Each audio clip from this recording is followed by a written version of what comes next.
से समस्या संपूर्ण रूपे जेहेतु निराकरण है नहीं मंदिर प्रशासन तरफ से बाबद पुणी एसआई को गोटे चिठी लिखाई मुख्य प्रशासक लिखिंट जे बाबद आउ थे टिकिनिकी करके से बाबद देखा एवं निरीक्षण कर जो प्रक्रिया तो करने आसंता काली से बाबद से माने कौन कौन पदक्षेप नहीं से बाबद भी आम जो सुपरिटेंडिंग आर्कोलॉजिस्ट सहित अन्य सहित से बाबद चर्चा आलोचना हम दरकार पड़े एसआई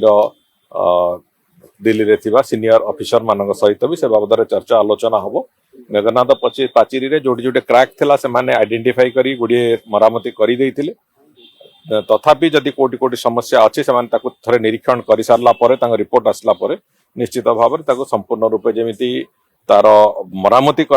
एसआई तरफ से कथा भी राज्य सरकार से बाबद दृष्टि रखिए तार कंजर्वेशन काम करिया कथा से तो आम से पाचेरी रे पत्थर एक्सचेंज करि परिबानी तार कंजर्वेशन काम करिया कथा कंजर्वेशन करा जाऊ जो कि पानी गलिबो नहीं एवं पाचेरी स्ट्रेंथनिंग करी हबो ये जोड़िए कथा को आखि आगे रखिकी से माने जेमिति सजेस्ट करिवे आर्कियोलॉजिकल सोसाइटी तरफ आम से भाव में निश्चित भाव में मरामती करा।